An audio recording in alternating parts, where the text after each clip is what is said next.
Yo, what's up mga kabakal? So, welcome back sa ating YouTube channel. Ayan, so medyo matagal na rin tayo hindi nakapag-vlog.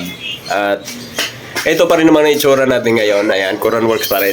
Gawa nga nung nahack nga yung Facebook page natin, kaya medyo tinamad na ako. Lalong-lalo na sa Facebook, no?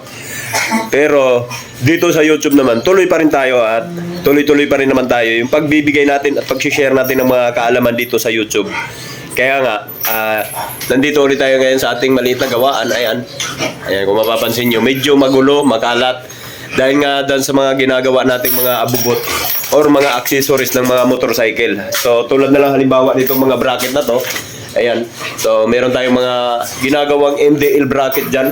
At meron tayong available na Giorno, Honda Giorno na scooter. Ito yung tsura ng bracket ng Giorno natin. At siyempre meron tayong Inmax version 3. Ayan. So medyo madugo din kasi siya gawin, kaya kung mapapansin nyo, napakagulo ng ng gawaan natin. At meron din tayong MDL bracket na pang MXI. Ayan. Siyempre, yung plate holder natin na stainless. Ayan. So, yun yung mga ginagawa natin ngayon. At dahil nga December ngayon, pagka beer months talaga mahina mahina ang tanggapan pagka mga beer months, kaya okay. At meron din pala akong ipiplex sa inyo, or meron din pala akong i-share sa inyo ngayon yung ginagamit nating cutting wheel. So, marami kasing nagtatanong sa akin kung ano daw cutting wheel, anong brand daw ng cutting wheel ang gamit ko. Actually, ang dami kong ginagamit na cutting wheel dito. So, halos lahat ng klaseng cutting wheel nasubukan ko na dito mula nung nag-umpisa ako dito sa gawaan, or mula nung nag-umpisa ako sa pag-stainless, no? Medyo matagal na rin, medyo mahaba na rin yung experience natin dito sa trabaho na to, kaya halos lahat ng cutting wheel na subukan ko na. Kaya ngayon, kakaiba tong cutting wheel na gamit natin, dahil bukod sa napakamura niya, matibay at quality naman, talagang maaasahan. Actually, matagal-tagal ko nang gamit to, pero ngayon ko lang i-share sa inyo, or ngayon ko lang i-flex sa inyo, kasi hindi ko muna siya plinex, dahil syempre nung una kasi sinubukan ko muna siya kung talagang matibay siya, pero sa ngayon kasi sigurado ako na talagang maaasahan tong cutting wheel na to at matibay. So never pa ako nabasagan dito kahit ilang beses na naipit, dahil hindi naman talaga maiwasan na pagka nagka-cut tayo, gumagamit tayo ng cutting wheel, minsan naiipitan tayo ng talim. Pero nangyari sa akin yun, minsan naiipitan ako, or minsan pumapalo yung grinder, pero hindi talaga nababasag basta-basta tong cutting wheel na to. Hanggang ngayon ba nagtitiis ka pa rin sa cutting wheel mo na napakamahal?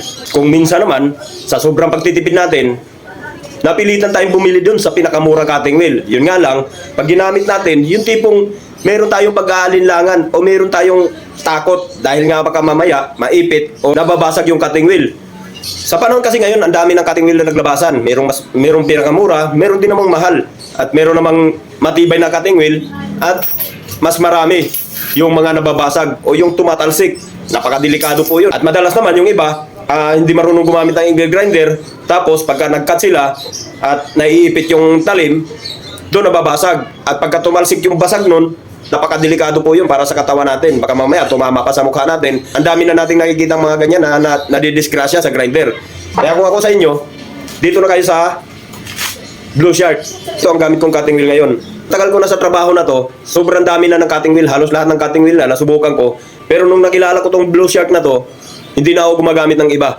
Napakatibay. At kung sa presyo naman, naku po, di po kayo magsisisi. Napakamura lang po nito. Halos katumbas niya lang yung mga pinakamurang cutting wheel na ginagamit nyo. At nababasag pa. Ito, kahit anong gawin nyo dito, basta-basta nababasag.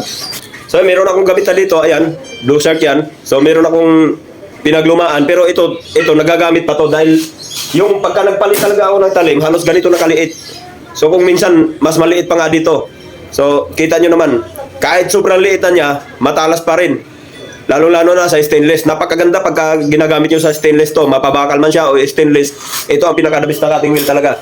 Ito yung ginagamit ko ngayon. So, tingnan natin. So, baliin natin kung anong laman niya. Oh. Ayan, oh. Ganyan yung laman niya.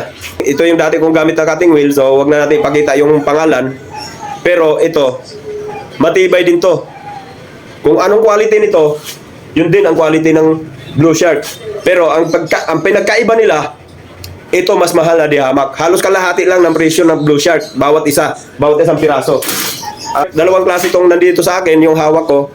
So, meron siyang ganito. Ito. Meron siyang ano dito, yung parang washer na papel na nakadikit. Ayan. Yan yung itsura niya. So, meron din naman ako isang klase dito.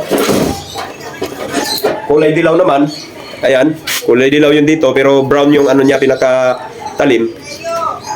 wala naman siyang ano dito, wala naman siyang papel.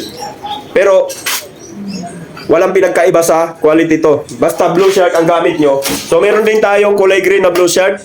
So wala lang tayong available dito ngayon. At ito yung mga available natin dito. Ayan.